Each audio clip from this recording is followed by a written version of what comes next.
хятад одоо ямар нэгтэйч болыг мэдэхгүй дээ нэр мэрийг мэдчихсэн юм.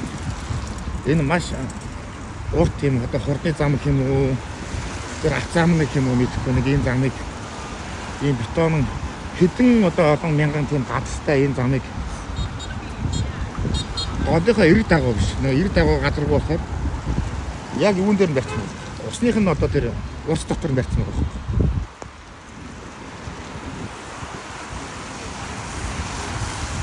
Тэг хятад ингээд олон бүр ууслын дагуулад ингээд том уут гүүр барихаар ингээд олон ширэгдв. Монголчууд ингээд нэг тэр ингээд олон 10 км үргэлжлэхгүй дээ зайлууд газ 2 км ингээд нэг эрэг дагуун шиг усан дотор эрэг дагуун ингээд барья гэдгээр туул ширгэнэ гэдэг нэг хол мэдээлэл яваад байдаг. Цөмөр ийм хол мэдээлэл мухармааргүй байна. Тэрс Монгол улсыг нэг хөгжүүлэх Монгол улсыг нэг өөдөн татах нэг ямарваа нэг ажил ярихаар нэг тийм амар их орчнод гараад ирдэг байхгүй юу? Их орчнод гараад ирчихдэг. Та бүхэн одоо санаж байгаа бах тийм ээ. 2017 онд 16 онд нэг Багнуур дүүрэгт нэг юу яараа 5 дугаар цахилгаан станц барья бүр 1300 мегаваттын маш том цахилгаан станц барья гэж явсан. Тэгсэн чинь энэ Багнуур дүүрэг чи одоо хятадын хороол боллоо одоо хятад эзэдэд одоо баг Монголыг эзэдтэй гэдэг нэг нэр бүхий нэг хитэ афганаар жагсаад байсан бичээд байсан тэмцээд байсан. Станц баригдаг үр дүнд нь яасан? Энэ станц баригдаг үс болоод бид нар одоо бол ган хайлууд хүүдэртэй болж чадахгүй байна. Одоо бол зэс хайлууд хүүдэртэй болж чадахгүй байна. Одоо бол Монгол улс өглөө өдөр тог тасалсан хэвээр байгаа шүү дээ. 21-р зуунд тэгээ лаатагаа амьдарч яадаг. Ийм муухай энэ хуурамчиг хорончдын энэ гайд түгний энэ ахгүй юу? Тэр ган хайлууд хүүдэр баригдсан, зэс хайлууд хүүдэр баригдсан байсан бол өнөөдөр бидний амьдрал одоо 2-3 дахин илүү баян болсон байх хэрэгтэй шүү дээ. Сайхан болсон байх хэрэгтэй шүү дээ. Улс орон хөгжсөн байх хэрэгтэй шүү дээ. Байх. 2020 онд тэр ашигтай шаард ханхаа болоод нурж унахад бэлэн болчихсон өмхөж муудсан тэр байгалийн түүхийн музейд нураая. Сайхан музейтэй болъё гэдгсэн чинь өө өстө түүх соёлын барилга байхгүй болох гэлээгээд яг л нэг хитэн нэр дурдсан нэг будрын афганаар ямар их хэсэргүүцтэй ямар ч агшлаа. Одоо тэр нэг илэрч оюун нэртэй нэг тэр балаагаас авахудаад баахан пистанаар шаагаад байсан. Тэгээ яас.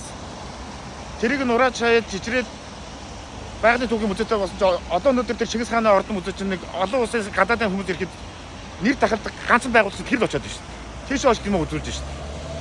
Монгол улс түүхэнд анх удаа энэ дэлхийн стандартад бийсэн музей барилгаа болж шаардсан шүү дээ. Тэгээ одоо яаж вэ? Туулын хурдны замаа барья. Энэ бүр хаасан 2013 оноос ахуулаад хэрэгжижсэн ажил та. Нямбатар санаачилсан юм ерөөсөө биш. Засгийн газрын 5 удаагийн тогтоол, улсын хурлын 4 удаагийн тогтоол гарсан байгаа шүү дээ. Энэ ажлыг хийгээд.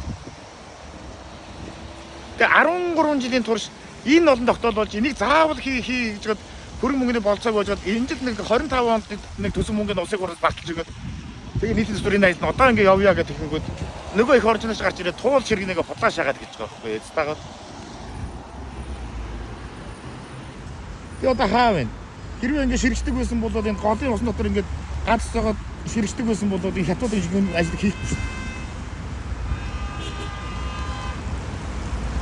Тэгээд яг ингэ дандаа энэ үндэсний бүтээн байгуулалтуудыг хорлж яадаг энэ балер афгануудыг харахаар яг л хитгэн афганаар байгаа байхгүй юу?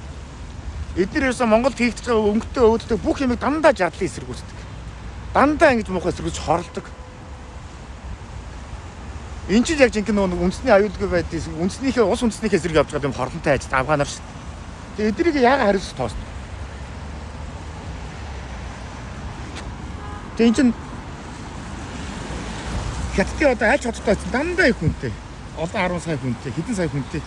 Тэгсэн мөрөдөө энэ яг таг төгсөн төвжирч байх. Яг төвжирэхгүй байгаа юм. Зам байгаа учраас төвжирэхгүй байгаа байхгүй юу? Зам байгаа учраас төвжирэхгүй байгаа. Олон зам байгаа учраас төвжирэхгүй байгаа. Тэгээ Монголда замынхаа сүлжээг нэмэгдүүлж зам нь олон болж ирсэн чинь төвжир бүгжиглэн байхгүй болно гэсэн шүү. Бага нь яаргын зам дээр чи яаж батсан юм бэ хин бэ одоо? Хаан дүүрэг чинь 2015 онд 115 мянган хүнтэй байсан. Өнөөдөр 480 мянга, одоо 500 мянган хүнтэй болсон. Сар болгон хүн ам нь 2 мянгаар нэмэгдэж байгаа шүү дээ.